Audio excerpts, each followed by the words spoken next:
കോഴിക്കോട് പന്ന്യങ്കരയിൽ കഴിഞ്ഞ ദിവസം മരിച്ച കോട്ടയം സ്വദേശിയുടെ മൃതദേഹം പുറത്തെടുത്ത് വീണ്ടും പോസ്റ്റ്മോർട്ടം ചെയ്യും. അമീബിക് മസ്തിഷ്ക ജ്വരം ബാധിച്ചാണ് മരണമെന്ന സംശയത്തെ തുടർന്നാണ് നടപടി. രാഹുൽ KV ചേരുന്നുണ്ട്. രാഹുൽ, അമീബിക് മസ്തിഷ്ക ജ്വരം പടർന്നു പിടിക്കുന്ന ഒരു സാഹചര്യം ആ മേഖലയിലൊക്കെ ഗൗരവത്തോടുകൂടി കാണേണ്ടതാണ്. അപ്പോൾ ഈ മരിച്ച ആളുടെ പോസ്റ്റ്മോർട്ടവും അതിന് സംശയങ്ങൾ എന്തൊക്കെയാണ് ഇപ്പോൾ ആശുപത്രി അധികൃതർക്കും ഡോക്ടർമാർക്കും ഒക്കെ ഉള്ളത്? പ്രതീക്ഷ, അമീബിക് മസ്തിഷ്ക ജ്വരമാണോ എന്ന സംശയം, അതിന്റെ അടിസ്ഥാനത്തിലാണ് സംസ്കരിച്ചിടത്ത് നിന്ന് മൃതദേഹം പുറത്തെടുത്തിട്ടുള്ളത്.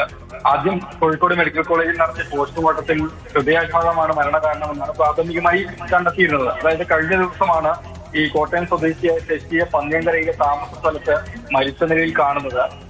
തൊട്ടു പിന്നാലെ തന്നെ ഇയാൾക്കൊപ്പം താമസിച്ചിരുന്ന തൃശൂർ ചാവക്കാട് സ്വദേശിയായ റഹീം ഒരുമിച്ച് താമസിച്ചിരുന്നയാളാണ്. ഇയാളെ ഗുരുതരമായ അവസ്ഥയിൽ, അബോധാവസ്ഥയിൽ എന്ന വണ്ണം കാണുകയും വളണ്ടിയർമാർ ചേർന്ന് മെഡിക്കൽ കോളേജ് ആശുപത്രിയിൽ പ്രവേശിപ്പിക്കുകയും ചെയ്തിരുന്നു.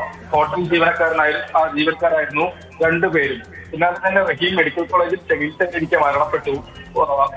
അമീബിക് മസ്തിഷ്ക ജ്വരമാണ് മരണകാരണമെന്ന് സ്ഥിരീകരിക്കുകയും ചെയ്തു. എന്തായാലും ഒപ്പം താമസിച്ചിരുന്ന ആളായതുകൊണ്ട് ഏകദേശം ഒരേ സമയത്ത് തന്നെ മരിച്ചത് കൊണ്ടുകൂടിയാണ് അമീബിക് മസ്തിഷ്ക ജ്വരമാണോ എന്ന സംശയം വന്നിട്ടുള്ളത്. ഇയാളുടെ ഈ മൃതദേഹം, അതായത് മരിച്ചു മെഡിക്കൽ കോളേജ് മോർച്ചറിയിൽ സൂക്ഷിച്ചെങ്കിലും ബന്ധുക്കൾ വന്നിരുന്നില്ല. തുടർന്നാണ് വെസ്റ്റിലെ ശ്മശാനത്തിൽ സംസ്കരിച്ചിരുന്നത്. ഏതായാലും മൃതദേഹം പുറത്തെടുത്തിട്ടുണ്ട്. പോസ്റ്റ്മോർട്ടത്തിലാണ് കൃത്യമായി അമീബിക് മസ്തിഷ്ക ജ്വരമാണോ എന്ന് കണ്ടെത്തുവാൻ കഴിയുക. ഇവർ പന്ന്യങ്കരയിലാണ് താമസിച്ചിരുന്നത്. ഇവിടെയുള്ള വെള്ളം, കിണർ വെള്ളം, അതുപോലെ ഹോട്ടൽ വിവരങ്ങൾ നൽകിയത്. സംശയത്തെ തുടർന്നാണ് മരിച്ചയാളുടെ മൃതദേഹം റീപോസ്റ്റ്മോർട്ടം നടത്തുന്ന അമീബിക്കാണോ എന്ന് സ്ഥിരീകരിക്കാനാണ് നടപടി.